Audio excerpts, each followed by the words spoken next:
Hi friends, welcome to my channel. మీకు pan card ఉందా? అయితే అది యాక్టివ్‌గా ఉందా? లేదా డీయాక్టివేట్ అయిందా? అని మనకి ఎలా తెలుస్తుంది? డీయాక్టివేట్ అయిందేమో ఒకసారి అయితే చెక్ చేయండి. ఒకవేళ డీయాక్టివేట్ అయ్యి ఉంటే ఇలా యాక్టివేట్ అయితే చేసుకోవచ్చు. మరి దాని గురించి ఆ వివరాలు ఈ వీడియోలో అయితే తెలుసుకుందామండి. మీరు ఇంతవరకు నా ఛానల్‌ని సబ్స్క్రైబ్ చేసుకోకుండా ఉంటే దయచేసి సబ్స్క్రైబ్ చేసుకోండి. దీనివల్ల నేను చేసే ప్రతి వీడియో యొక్క నోటిఫికేషన్ మీకైతే అందుతుంది. ఇక ఏ సమాచారాన్ని మీరు మిస్ అవ్వకుండా ఉంటారు. లైక్ చేయండి, షేర్ చేయండి. మీరు ఇచ్చే ఒక్క లైక్, మీరు చేసే సబ్స్క్రిప్షన్ మాకు ఎంతో ఎంకరేజింగ్‌గా ఉంటుంది. వీడియోని ఎక్కడ స్కిప్ చేయకుండా చివరి వరకు అయితే చూడండి. దీనివల్ల ఇంపార్టెంట్ పాయింట్స్ అయితే మిస్ అవ్వకుండా ఉంటారు. ఇక ఆలస్యం చేయకుండా వీడియోలోకి అయితే వెళ్ళిపోదాం. ఈ రోజుల్లో పాన్ కార్డ్ అనేది తప్పనిసరిగా అయితే మారింది.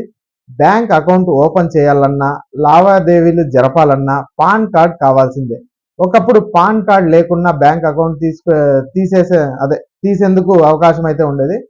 కానీ ఇప్పుడు పాన్ లేనిదే ఎలాంటి అకౌంట్ తీయలేరు. బ్యాంకింగ్ వ్యవస్థలో ఏ చిన్న పని జరగాలన్నా పాన్ కార్డ్ మ్యాండేటరీ అయిపోయిందండి. పాన్ కార్డ్ ఉంటే చాలు ఒక వ్యక్తి ఆర్థిక లావాదేవీల హిస్టరీని పూర్తిగా తెలుసుకోవచ్చు. దీన్ని బట్టే బ్యాంకులు వ్యక్తిగత లోన్స్ అయితే అందిస్తాయి. అయితే కొంతమందికి పాన్ కార్డ్ డీయాక్టివేట్ అవుతుంది. పాన్ కార్డ్ లేకపోతే మీ రోజువారీ బ్యాంక్ లావాదేవీలు సజావుగా జరుపుకోలేవు. ఆదాయపు పన్ను రిటర్న్ ఫైల్ చేయడం, అనేక ఇతర ఆర్థిక పనులు చేయడం కష్టంగా అయితే మారుతుందండి. మరి పాన్ కార్డ్ పని చేయకుంటే ఎలా గుర్తించాలి? పాన్‌ని మళ్ళీ ఎలా యాక్టివేట్ చేసుకోవాలో ఒకసారి అయితే చూద్దామండి. పాన్, ఆధార్ కార్డ్ లింక్ చేయని సమయంలో మీ పాన్ కార్డ్ డీయాక్టివేట్ అయితే అవ్వచ్చు.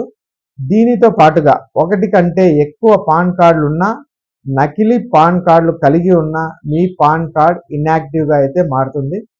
ఇన్యాక్టివ్ పాన్ కార్డ్‌ను ఎలా గుర్తించాలి అనేది మనం ఒకసారి అయితే చూసినట్టయితే ముందుగా ఆదాయపు పన్ను శాఖ వెబ్సైట్‌కి అంటే incometax.gov.in అనే పోర్టల్‌కి అయితే వెళ్ళండి. ఎడమ వైపు క్లిక్ లింక్ల విభాగంలో వెరిఫై పాన్ స్టేటస్ అనే ఆప్షన్ అయితే ఉంటుంది. దానిపై క్లిక్ చేసిన తర్వాత కొత్త పేజీ అయితే ఒకటి ఓపెన్ అవుతుంది. ఇక్కడ పాన్ నంబరు, పూర్తి పేరు, మీ పుట్టిన తేదీ, అలాగే రిజిస్టర్డ్ ఫోన్ నంబర్‌ని అయితే ఎంట్రీ చేయాల్సి ఉంటుంది.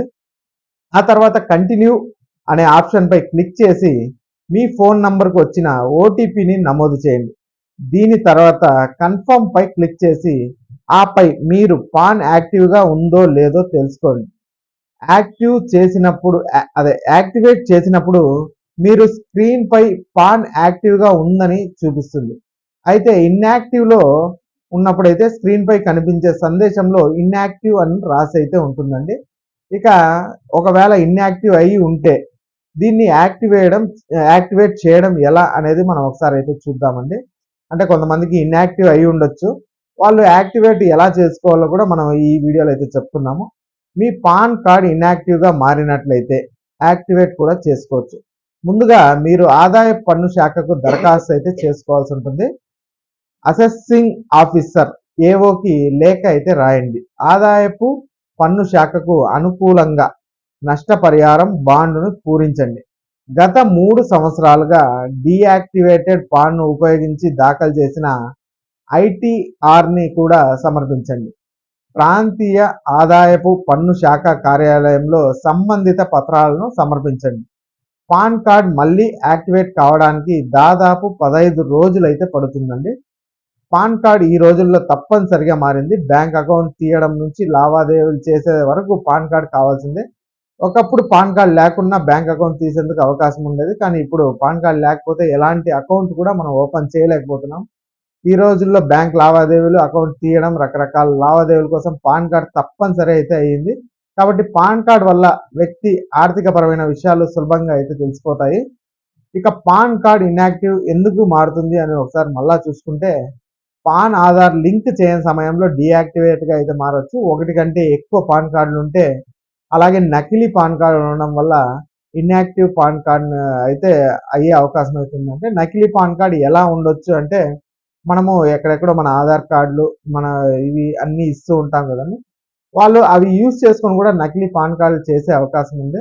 లేదు కొంతమందికి ఒకటి కంటే ఎక్కువ పాన్ కార్డులు అంటే ఈ బ్యాంకుకి ఒక పాన్ కార్డు, ఇంకో బ్యాంకుకి ఇంకో పాన్ కార్డు చేసుకునే అవకాశం కూడా ఉంది కాబట్టి, అలా ఒకటి కంటే ఎక్కువ పాన్ కార్డులు ఉన్నా కూడా ఇన్యాక్టివ్ అయ్యే అవకాశం అయితే ఉంది.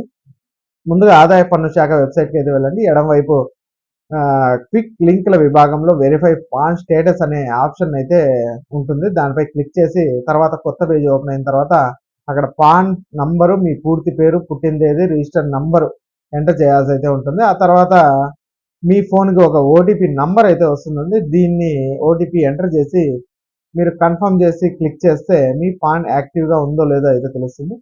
యాక్టివేట్ చేసినప్పుడు మీరు స్క్రీన్ పై పాన్ యాక్టివ్గా ఉందని చూపిస్తుంది. అయితే ఇన్యాక్టివ్లో స్క్రీన్ పై కనిపించే సందేశం ఇన్యాక్టివ్ అని రాసి అయితే ఉంటుందండి.